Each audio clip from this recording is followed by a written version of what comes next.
Tout d'abord, bravo. Vous avez bravé le froid pour venir vous réchauffer auprès du Seigneur.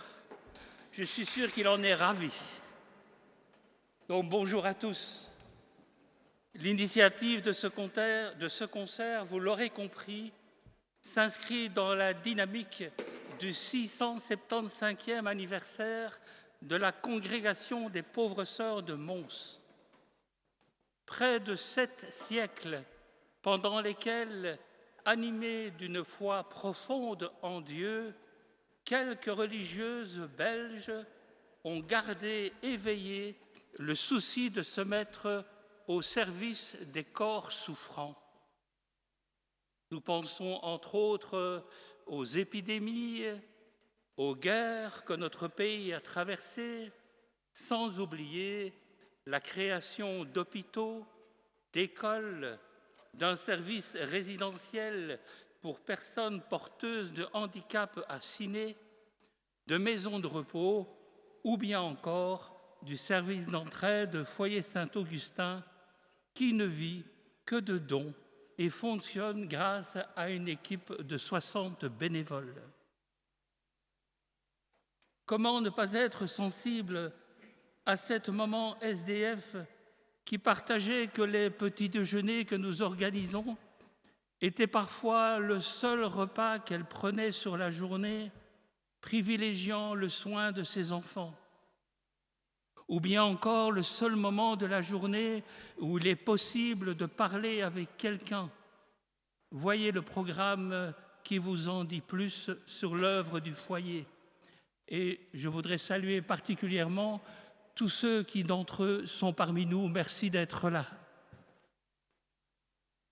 Aujourd'hui, nous avons voulu mettre en lumière la foi profonde qui a porté la congrégation jusqu'à aujourd'hui et qui est toujours, à l'heure actuelle, la pierre de fondation de nouvelles initiatives. Le concert méditation que nous vous proposons aujourd'hui poursuit cet objectif et retrace les derniers moments de la vie de Jésus qui devient par sa résurrection source de lumière pour toute l'humanité. Le chœur Chant des sources que vous allez entendre est composé de 80 choristes. Quelques-uns sont absents aujourd'hui pour raison de santé. Ils viennent de toute la Belgique francophone et même, figurez-vous, des Yvelines en France. Ils ont fait plus de 3 heures pour venir chanter avec nous. Ce chœur Chant des sources est dirigé par Patricia Saucé. Ce chœur a cette particularité de ne chanter que le répertoire liturgie chorale du peuple de Dieu, composé par le frère dominicain André Gouze, à l'exception aujourd'hui d'un chant tiré des éditions de Chevetogne. L'opus qui vous sera interprété, j'insiste, sans entracte et sans applaudissements, vous verrez la fin, vous la reconnaîtrez, vous propose le chant intégral de la Passion de Jésus-Christ selon saint Jean, entrelacé de chants et de la lecture de quelques extraits tirés des pères de l'Église. Il nous fera participer, et c'est peut-être le plus important, il nous fera participer au sentiment du Christ lui-même, tout en nous invitant à nous laisser toucher au plus profond de notre cœur par l'amour infini que Dieu nous porte. Pour clôturer cette introduction, nous remercions évidemment les nombreux annonceurs, la famille d'Église ainsi que la ville de Mons qui ont permis de couvrir l'ensemble des frais d'organisation du concert. La participation libre aux frais qui vous sera proposée vous permettra donc uniquement de participer aux œuvres de miséricorde que le service d'entraide organise en lien avec la congrégation et particulièrement en cette période grand froid à l'opération Petit Déjeuner pour nos frères et sœurs SDF qui, l'année passée, a réuni jusqu'à 60 personnes par jour. Voilà. Il ne me reste plus maintenant qu'à vous demander de mettre en mode avion vos GSM et de rentrer dans ce don de Dieu pour chacun de nous qui va donner sa vie pour ses amis. Je vous souhaite un bon concert.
Écoutez, vous toutes, familles des nations, et voyez, un meurtre inouï, jamais entendu, a été commis au milieu de Jérusalem, dans la ville de la loi, dans la ville des Hébreux, dans la ville des prophètes, dans la ville estimée juste.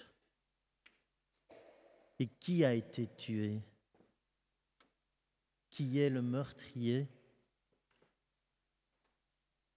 Si le meurtre avait eu lieu de nuit, si l'assassinat s'était passé dans un endroit inhabité, il serait facile de garder le silence. Mais maintenant, c'est en pleine rue, au milieu de la ville, que l'injuste meurtre du juste a été perpétré. Et ainsi, il est fixé sur le bois et une inscription indique celui qui a été tué. Qui est-il? Il est dur de le dire, mais se taire est plus dur encore. Écoutez en tremblant celui qui fit trembler la terre. C'est celui qui suspendit la terre, qui pend au gibet. Celui qui fixe les cieux, qui y est fixé. Celui qui affermit tout, qui est fermement attaché au bois. C'est le Maître qui est outragé. C'est Dieu qui est assassiné. Venez donc, toutes les familles des nations pétries avec vos péchés, et recevez la rémission des péchés, car c'est moi, dit le Seigneur, qui suis votre rémission. Moi, la Pâque du salut. Moi, l'agneau immolé pour vous. Moi, votre rançon. Moi, votre vie. Moi, votre résurrection. Moi, votre lumière. Moi, votre salut. Moi, votre roi. C'est moi qui vous conduis vers les hauteurs des cieux. C'est moi qui vous manifesterai le Père qui est avant les siècles. Moi qui vous ressusciterai par ma droite.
Le Seigneur déclare: personne ne m'enlève la vie, mais je la livre de moi-même. J'ai pouvoir de la livrer et j'ai pouvoir de la reprendre.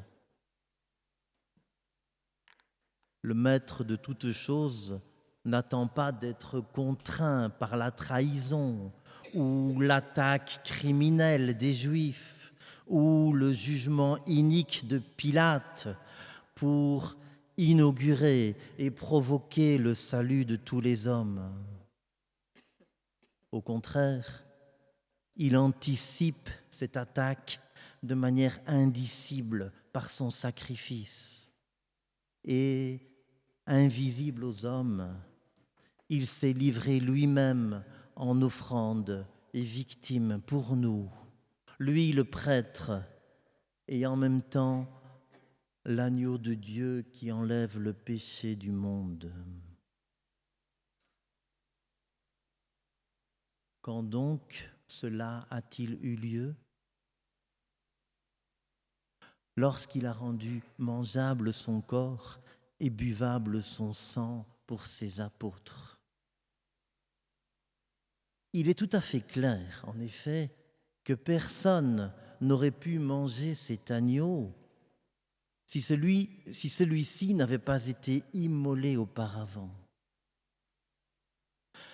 Celui qui a donné à ses disciples son corps à manger indique ainsi clairement que l'agneau a déjà été sacrifié, car on ne pourrait manger le corps de la victime si elle était encore vivante. De la sorte, lorsqu'il a offert à ses disciples de manger son corps et de boire son sang, déjà, sans que cela apparaisse, par le pouvoir de celui qui dispense le mystère, son corps avait subi le sacrifice, indiciblement, invisiblement.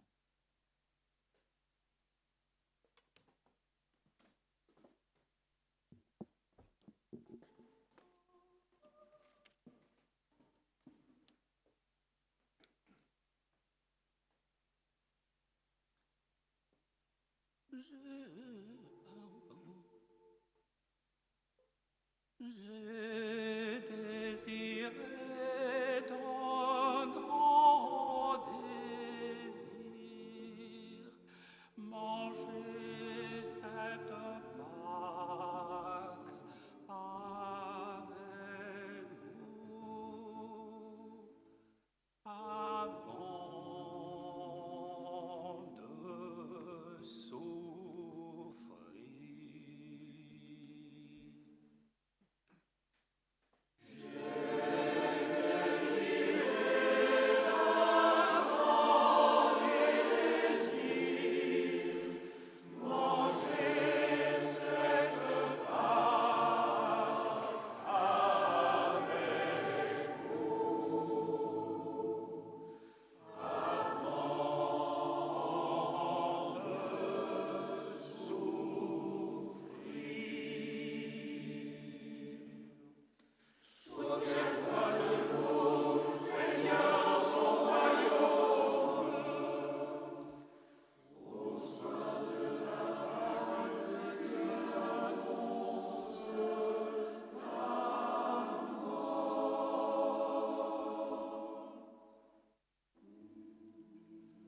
Je ne boirai plus du fruit de la vigne, je ne mangerai plus la Pâque, jusqu'à ce qu'elle soit accomplie dans le royaume de Dieu.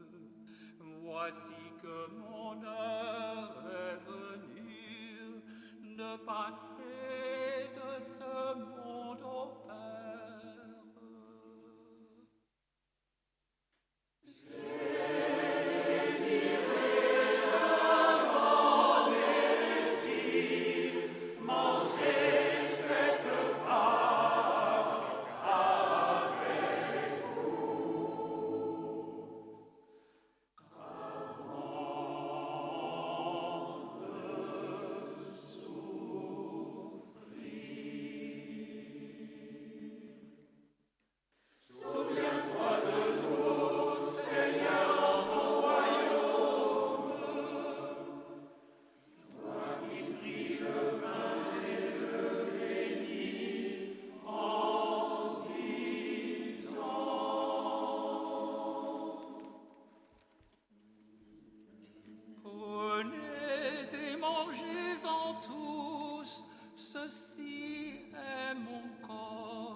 C'est ma chair pour la vie du monde.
Le sang versé pour tous en rémission des péchés.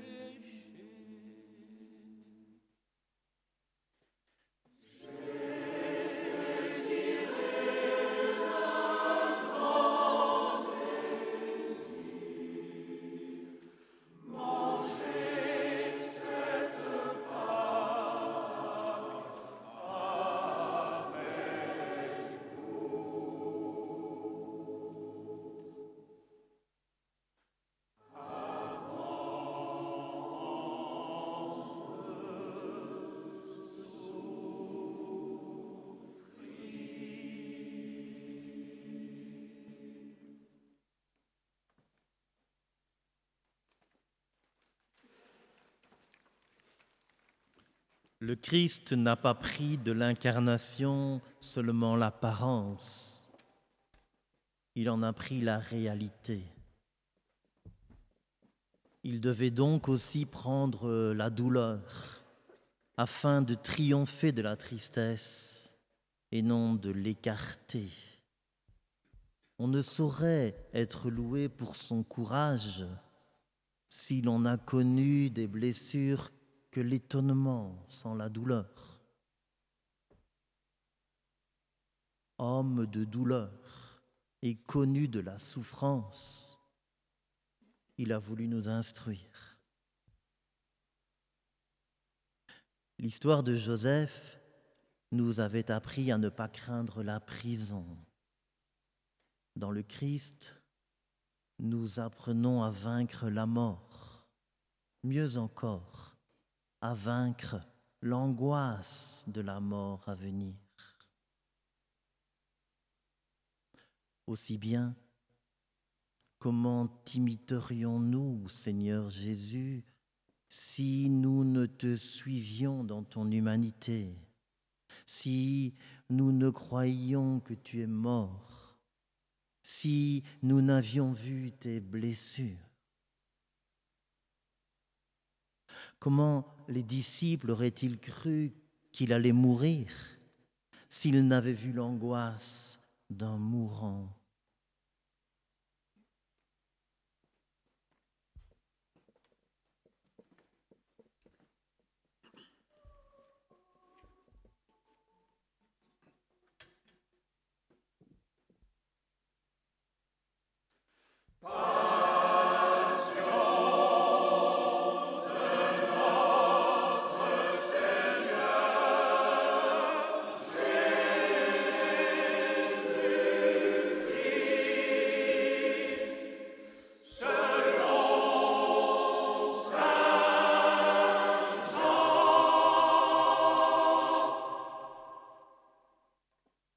En ce temps-là, après le repas, Jésus sortit avec ses disciples et traversa le torrent du Cédron.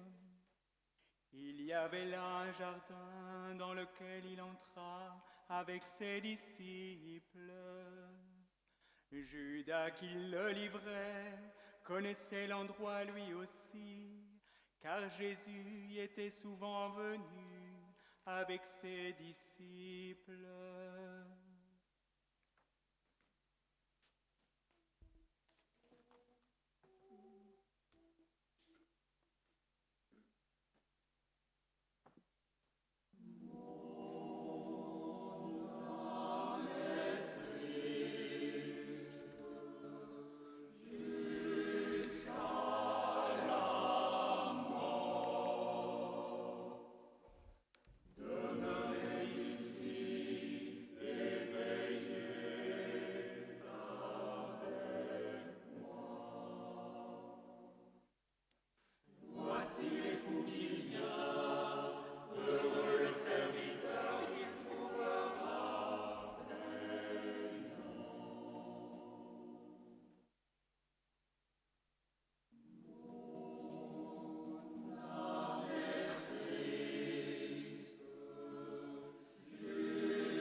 Judas prit donc avec lui un détachement de soldats et des gardes envoyés par les chefs des prêtres et les pharisiens.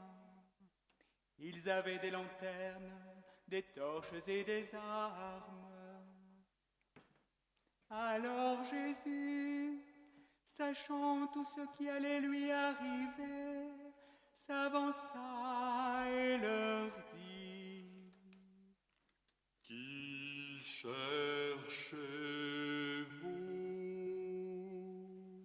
Ils lui répondirent: Jésus de Nazareth.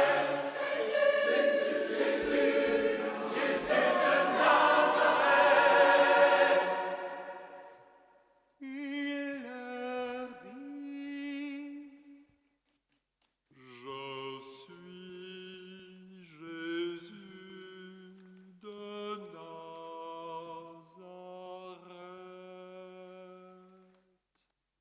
Judas qui le livrait était au milieu d'eux. Quand Jésus leur répondit: Je suis, ils reculèrent et ils tombèrent à terre. Il leur demanda de nouveau: Qui cherchez-vous?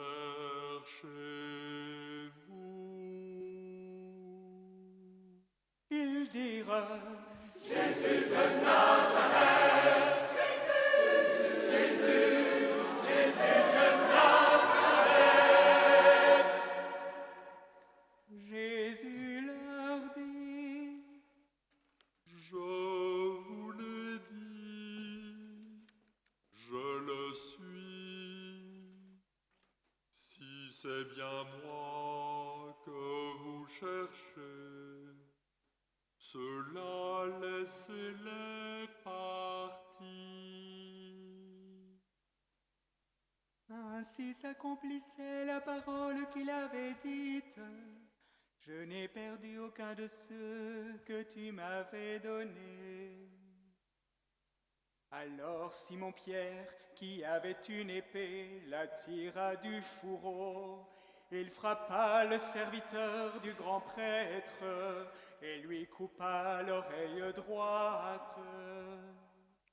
Le nom de ce serviteur était Malchus.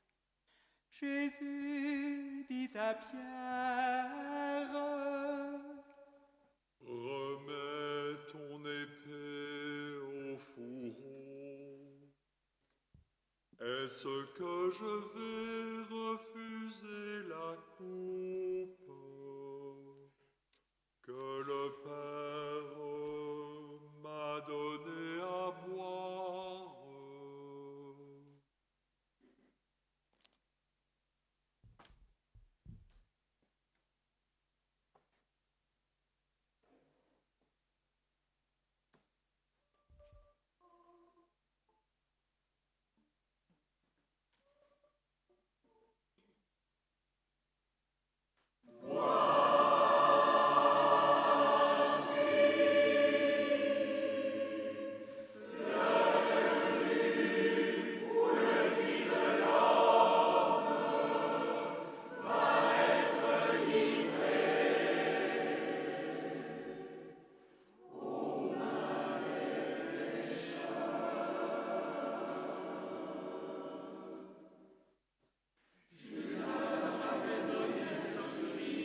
Alors les soldats, le commandant et les gardes juifs se saisissent de Jésus et l'enchaînent.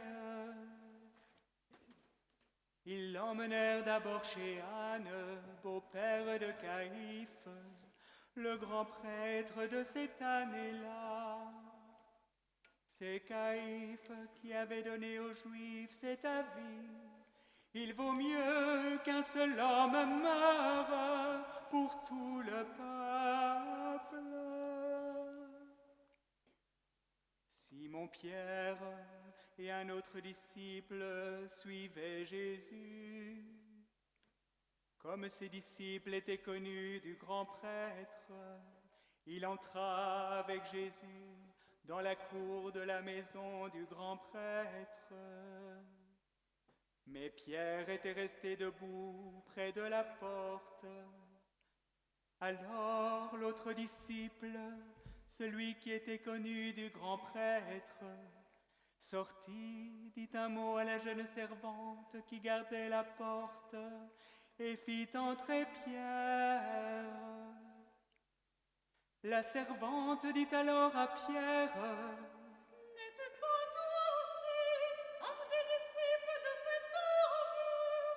Il répondit: Non, je ne le suis pas.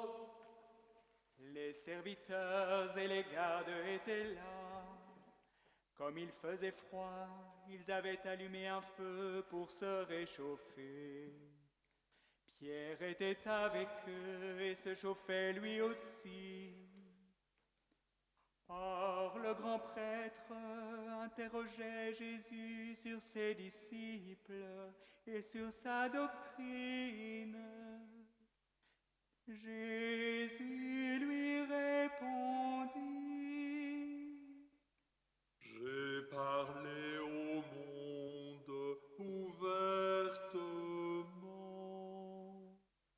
J'ai toujours enseigné dans les synagogues et dans le temple, là où tous les unissent. Et je n'ai jamais parlé en cachette. Pourquoi me questionnes-tu? Ce que j'ai dit, demande-le à ceux qui sont venus m'entendre. Eux savent ce que j'ai dit. À cette réponse, un des gardes qui était à côté de Jésus lui donna une gifle en disant: C'est ainsi que tu réponds au grand prêtre? Jésus lui répliqua: Si j'ai mal parlé, montre ce que j'ai dit de mal. Mais si j'ai bien parlé, pourquoi me frappes-tu? Anne l'envoya toujours enchaîné au grand prêtre Caïphe. Simon-Pierre était donc en train de se chauffer. On lui dit: N'es-tu pas aussi un disciple?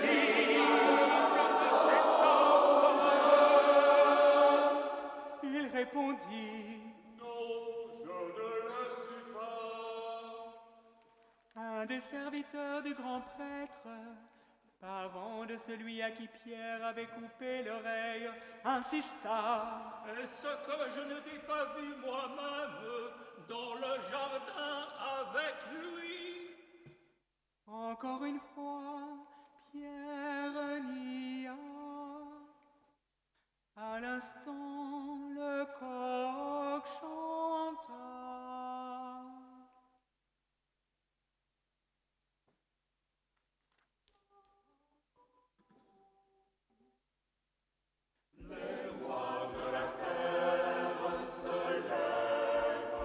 Les princes se sont assemblés contre le Seigneur.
chez Caïphe, au palais du gouverneur, c'était le matin. Les Juifs n'entrèrent pas eux-mêmes dans le palais, car ils voulaient éviter une souillure qui les aurait empêchés de manger la Pâque. Pilate vint au dehors pour leur parler. Quelle accusation portez-vous contre cet homme?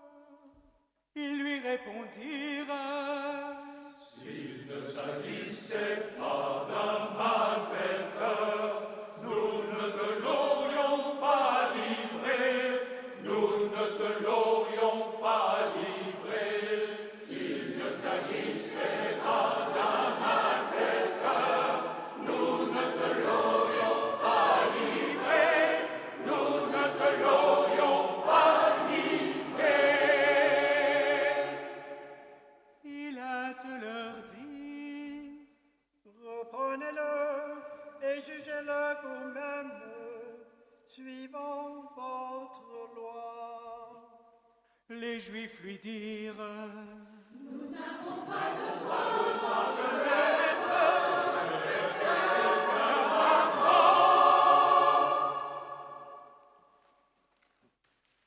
Ainsi s'accomplissait la parole que Jésus avait dite, pour signifier de quel genre de mort il allait mourir. Alors Pilate rentra dans son palais, appela Jésus et lui dit: Es-tu le roi des Juifs? Jésus lui demanda: Est-ce de toi-même que tu dis cela? Ou d'autres te l'ont-ils dit de moi? Pilate répondit: Est-ce que je suis juif, moi? Ta nation et les chefs des prêtres t'ont livré à mort. Qu'as-tu donc fait? Jésus déclara: Ma royauté ne vient pas de ce monde. Si ma royauté venait de ce monde, j'aurais des gardes qui se seraient battus pour que je ne sois pas livré aux Juifs. Non, ma royauté ne vient pas d'ici. Pilate lui dit: Alors, tu es roi? Jésus répondit: Tu l'as dit, je suis roi.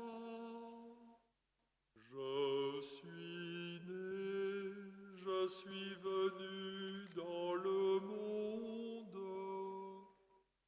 Pour ceci, rendre témoignage à la vérité. Tout homme qui appartient à la vérité entend ma voix. Pilate lui dit: Qu'est-ce que la vérité? Après cela, il sortit de nouveau pour retrouver les Juifs, et il leur dit: Moi, je ne trouve en lui aucun motif de condamnation. Mais c'est la coutume que je vous relâche quelqu'un pour la Pâque. Voulez-vous que je vous relâche le roi des Juifs? Mais ils se mirent à crier. À lui, mais Barabbas!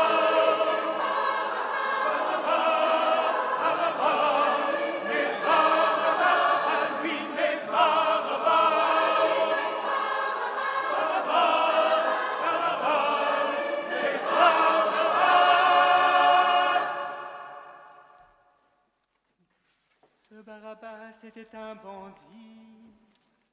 Alors Pilate ordonna d'emmener Jésus pour le flageller. Les soldats tressèrent une couronne avec des épines et la lui mirent sur la tête. Puis ils le revêtirent d'un manteau de pourpre. Ils s'avançaient vers lui et ils disaient: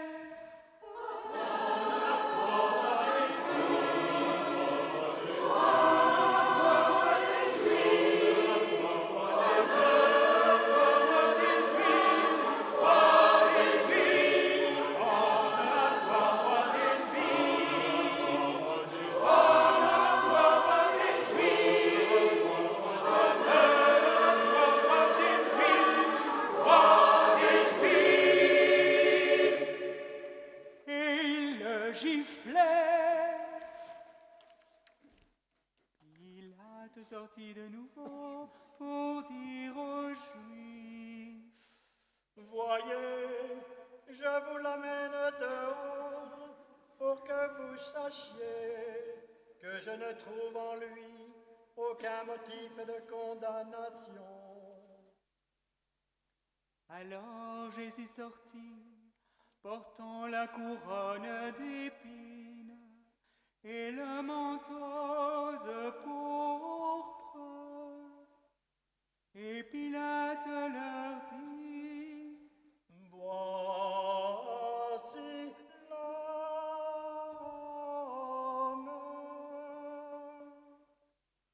Quand ils le virent, les chefs des prêtres et les gardes se mirent à crier: Crucifie-le! Crucifie-le!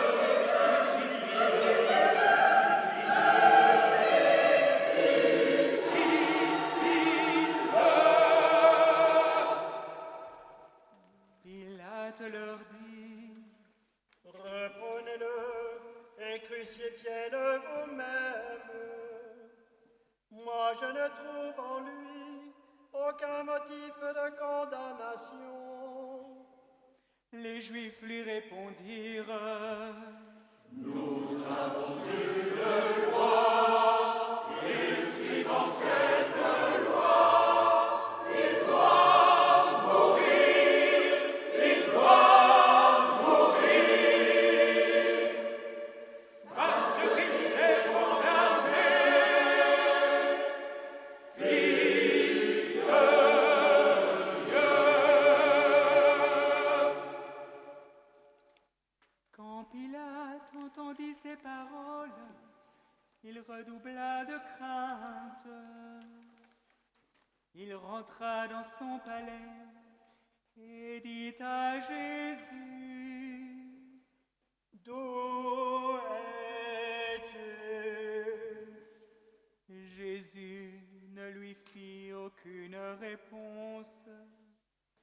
Pilate lui dit alors: Tu refuses de me parler à moi. Ne sais-tu pas que j'ai le pouvoir de te relâcher et le pouvoir de te crucifier? Jésus lui répondit: Tu n'aurais sur moi aucun pouvoir si tu ne l'avais reçu d'en haut.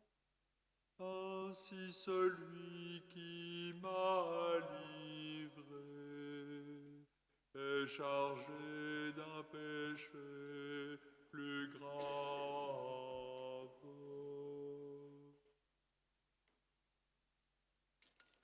Dès lors, Pilate cherchait à le relâcher, mais les Juifs se mirent à crier.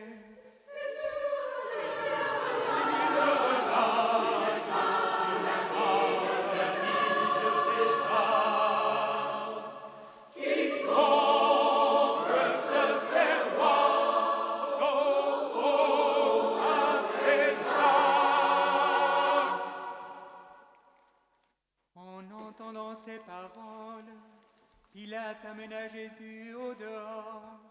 Il le fit asseoir sur une estrade, à l'endroit qu'on appelle le dallage, en hébreu Gabata.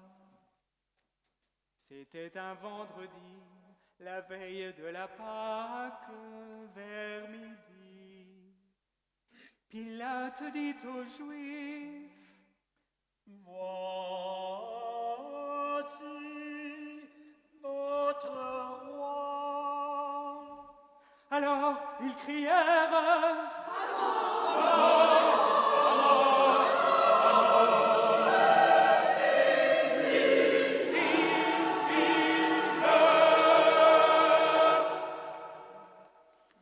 Pilate leur dit: Vais-je crucifier votre roi? Les chefs des prêtres répondirent: Nous n'avons pas d'autre roi que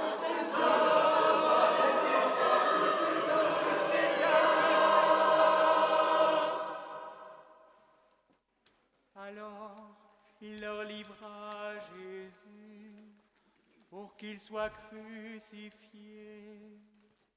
Et ils se saisirent de lui.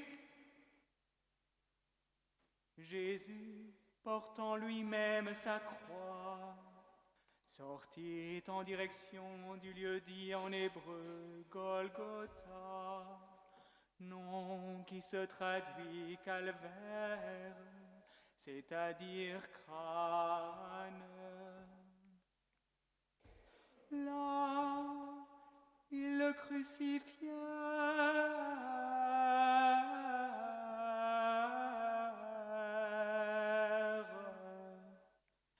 et avec lui deux autres, un de chaque côté.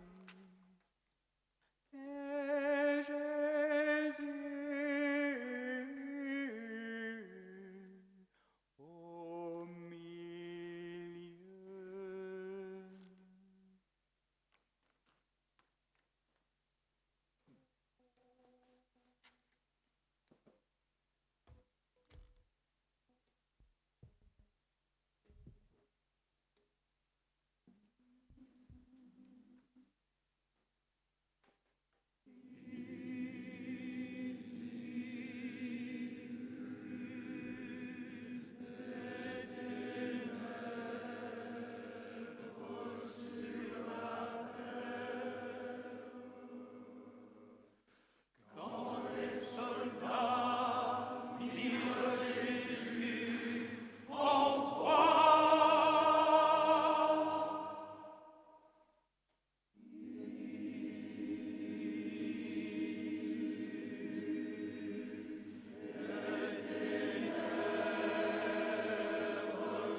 Pilate avait rédigé un écriteau qu'il fit placer sur la croix avec cette inscription: Jésus de Nazareth, roi des Juifs.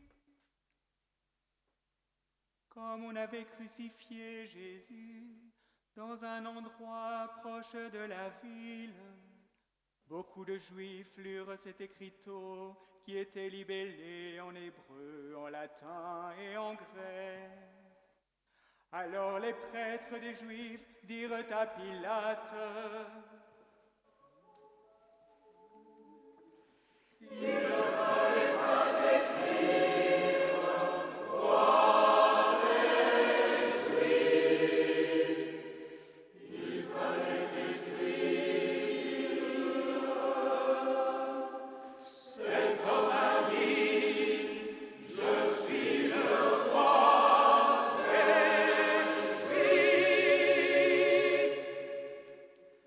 Pilate répondit: Ce que j'ai écrit, je l'ai écrit.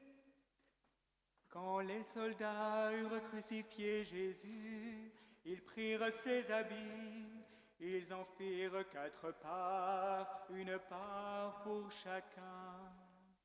Restait la tunique, c'était une tunique sans couture, tissée toute d'une pièce de haut en bas. Alors ils se dirent entre eux: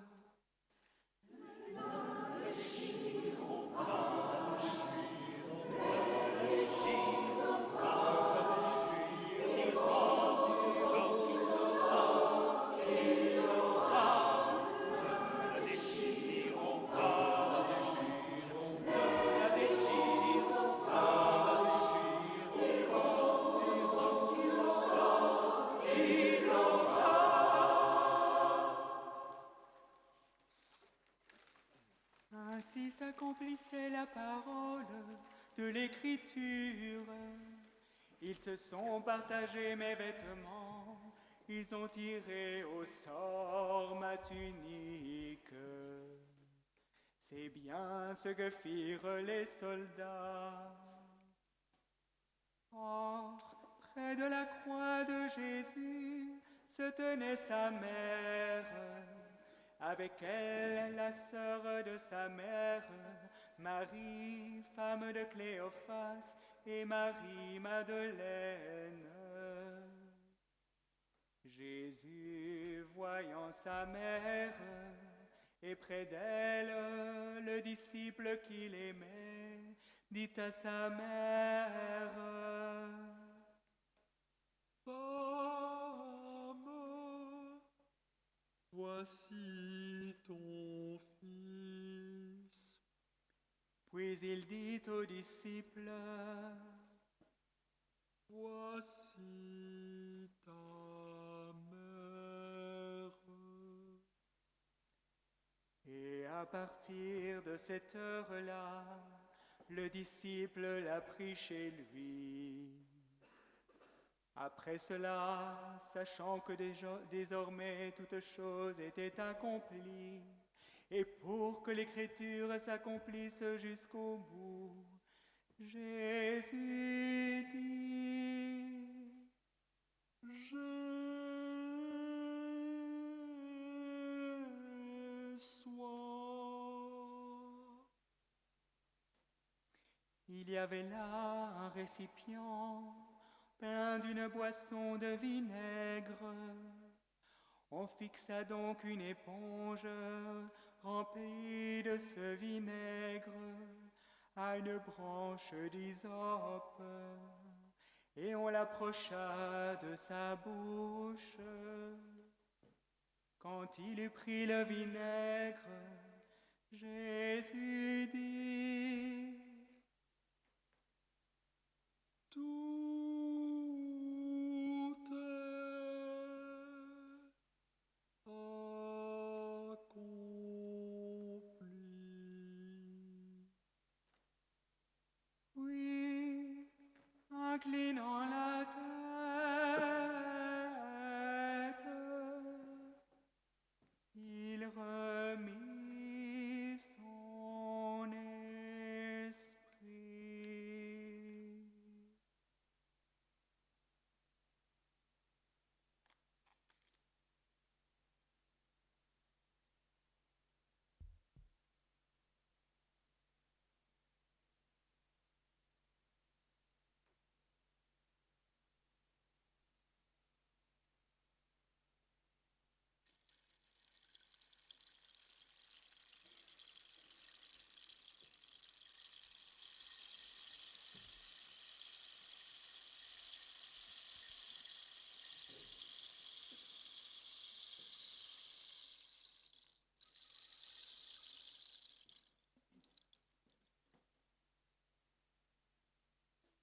Comme c'était le vendredi, il ne fallait pas laisser des corps en croix durant le sabbat, d'autant plus que ce sabbat était le grand jour de la Pâque. Aussi les Juifs demandèrent à Pilate qu'on enlève les corps après leur avoir brisé les jambes. Des soldats allèrent donc briser les jambes du premier, puis du second des condamnés, que l'on avait crucifié avec Jésus. Quand ils arrivèrent à celui-ci, voyant qu'il était déjà mort, ils ne lui brisèrent pas les jambes. Mais un des soldats, avec sa lance, lui perça le côté, et aussitôt il en sortit du sang et de l'eau. Celui qui a vu rend témoignage, afin que vous croyiez vous aussi.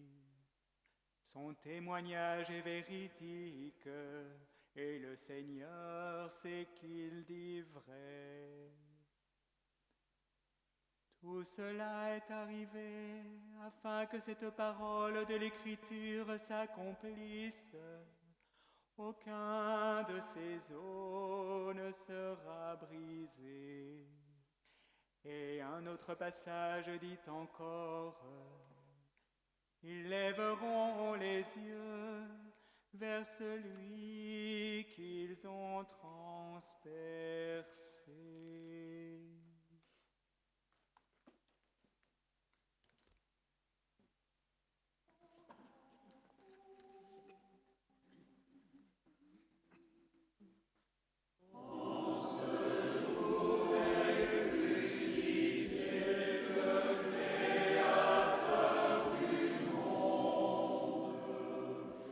Il est couronné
Après cela, Joseph d'Arimathie, qui était disciple de Jésus, mais en secret par crainte des Juifs, demanda à Pilate de pouvoir enlever le corps de Jésus.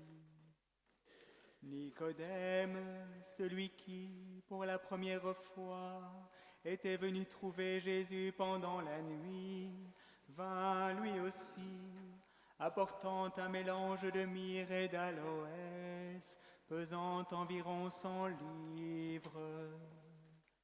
Ils prirent le corps de Jésus et l'enveloppèrent d'un linceul, en employant les aromates, selon la manière juive d'ensevelir les morts. Près du lieu où Jésus avait été crucifié, il y avait un jardin, et dans ce jardin, un tombeau neuf dans lequel on n'avait encore mis personne. Comme le sabbat des Juifs allait commencer et que ce tombeau était proche, c'est là qu'ils déposèrent Jésus.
Un grand silence règne aujourd'hui sur la terre.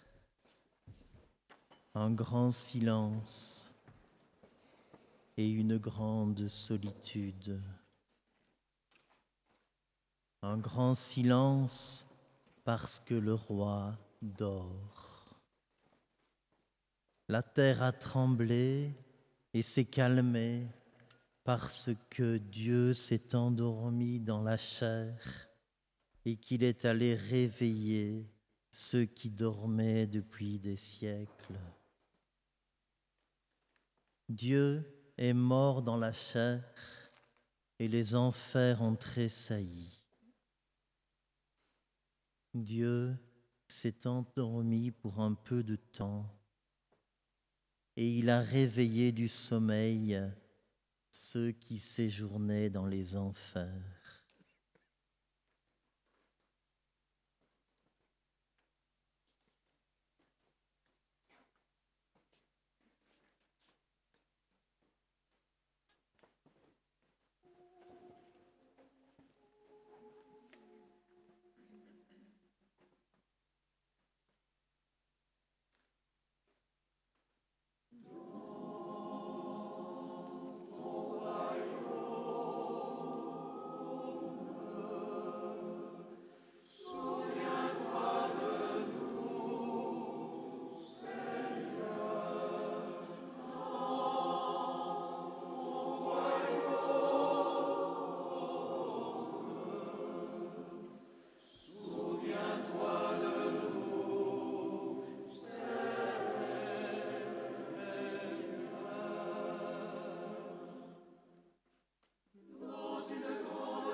Il va chercher Adam, notre premier père, la brebis perdue. Il veut aller visiter tous ceux qui sont assis dans les ténèbres et à l'ombre de la mort. Là se trouve Adam, le premier père, et comme premier créé, enterré plus profondément que tous les condamnés. Là se trouve Abel, le premier mort, et comme premier pasteur juste, figure du meurtre injuste du Christ pasteur. Là se trouve Noé, figure du Christ, le constructeur de la grande arche de Dieu, l'Église. Là se trouve Abraham. Là demeure Moïse, là se trouve Daniel, là se trouve Jérémie, là se trouve Jonas. Et parmi les prophètes, il en est un qui s'écrie « Du ventre de l'enfer, entends ma supplication, écoute mon cri. » Et un autre des profondeurs, je crie vers toi, Seigneur, écoute mon appel. Et un autre,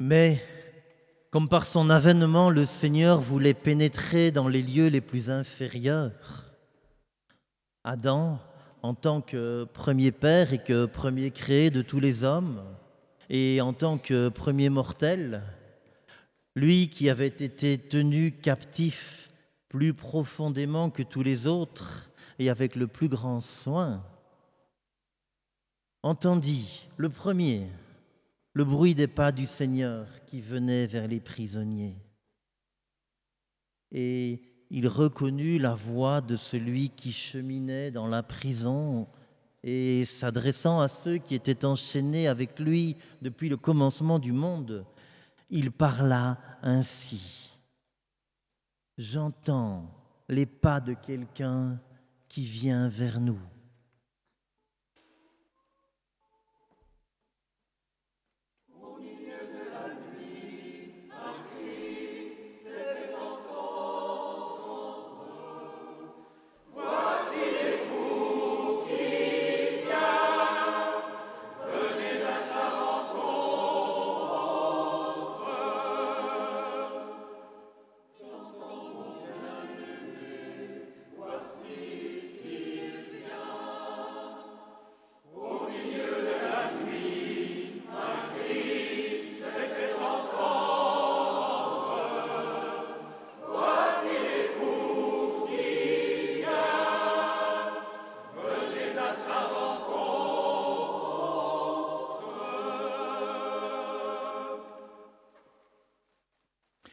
Et pendant qu'il parlait, le Seigneur entra, tenant les armes victorieuses de la croix. Et lorsque le premier père, Adam, le vit, plein de stupeur, il se frappa la poitrine et cria aux autres, « Mon Seigneur soit avec vous !» Et le Christ répondit à Adam, « Et avec ton esprit. » Et lui ayant saisi la main, il lui dit, « Éveille-toi, ô toi qui dors, relève-toi d'entre les morts, et le Christ t'illuminera. Je suis ton Dieu, et à cause de toi, je suis devenu ton fils. Relève-toi d'entre les morts, je suis la vie des morts. Lève-toi, œuvre de mes mains, toi, mon effigie, qui a été faite à mon image. Lève-toi, partons d'ici, car tu es en moi et je suis en toi.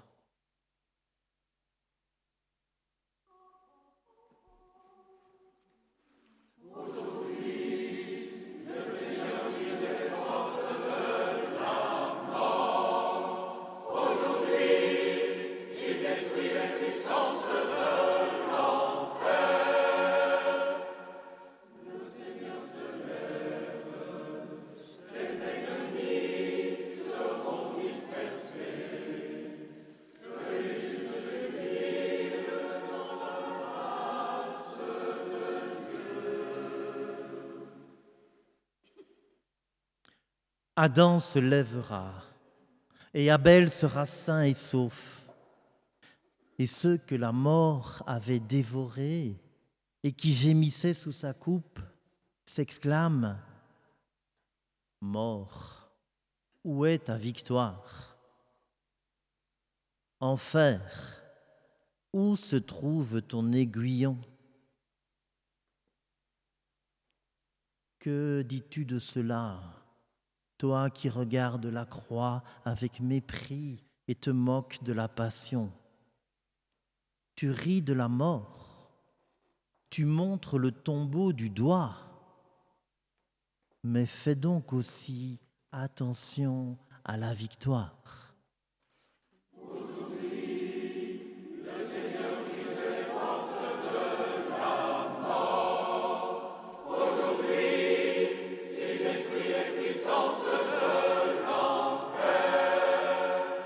Mort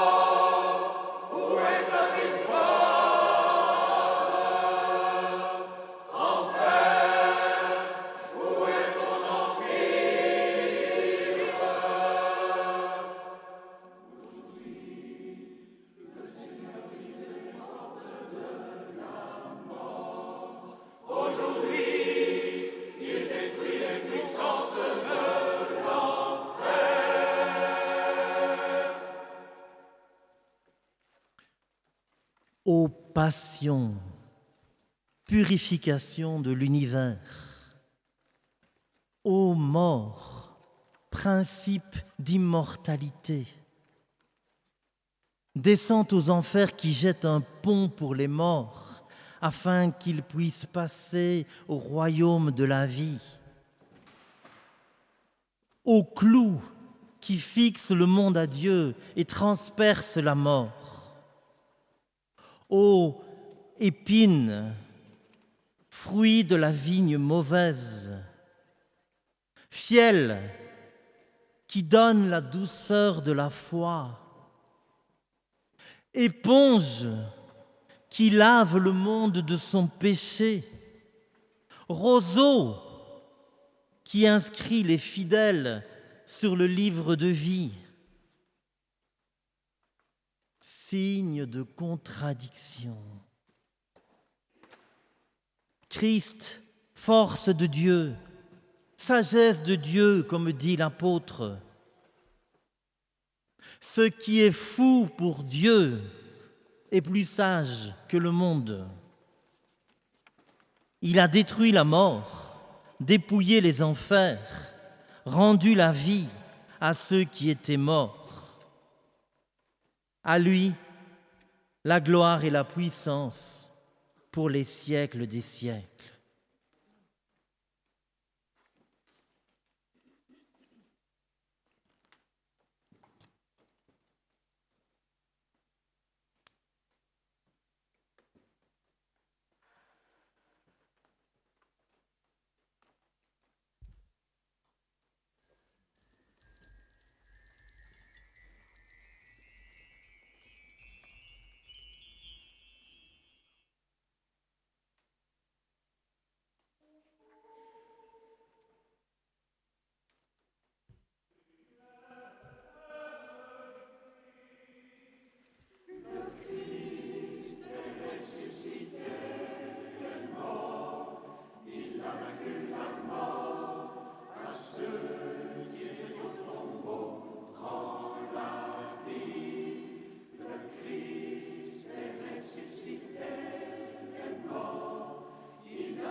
deux choses à vous dire. Si c'est un style de chant et de musique que vous avez apprécié, il y aura encore d'autres occasions d'écouter ce concert. C'est la première fois que nous le présentons. Mais si vous voulez chanter avec nous, parce qu'au fur et à mesure des concerts, nous ramenons des gens un peu partout, et donc c'est dans comme on a dit, toute la Belgique francophone et même la France. Et donc si certains d'entre vous veulent nous rejoindre, c'est avec joie que nous les accueillons. Et puis rappelez simplement qu'il y a à la sortie un chapeau qui vous attend pour vos contributions pour ce concert et surtout pour soutenir toutes les œuvres qui sont de la congrégation des Pauvres Sœurs de Mons. Merci beaucoup.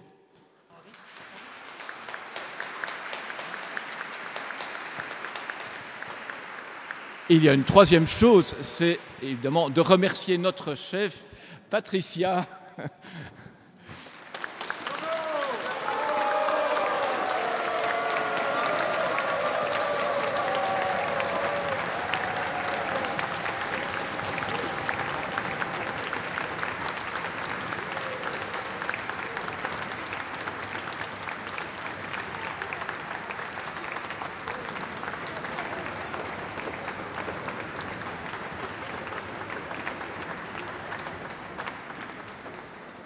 Mais je ne serais rien sans mes choristes, hein, nom d'une pipe. Ah. La paix soit avec vous. Ce sont les mots avec lesquels Jésus ressuscité rencontrait ses apôtres encore sous le choc. Pour nous envelopper de cette paix, lui, Jésus, nous a aussi confié à sa mère Marie. Notre cœur aime offrir un tout dernier cadeau aux auditeurs courageux que vous êtes, accueillants aussi, en vous enveloppant de la paix de Jésus. Vous enveloppez de sons, de prières, vous enveloppez en vrai, alentour dans l'Église. Ce soir, nous le ferons avec une très ancienne hymne mariale, celle qui conclut le dernier office des moines, la journée accomplie, après complie, le Salve Regina. Salut, Reine, Marie, Reine. Alors, laissez-vous embrasser, caresser par cette paix jusqu'au fond de l'âme.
Outre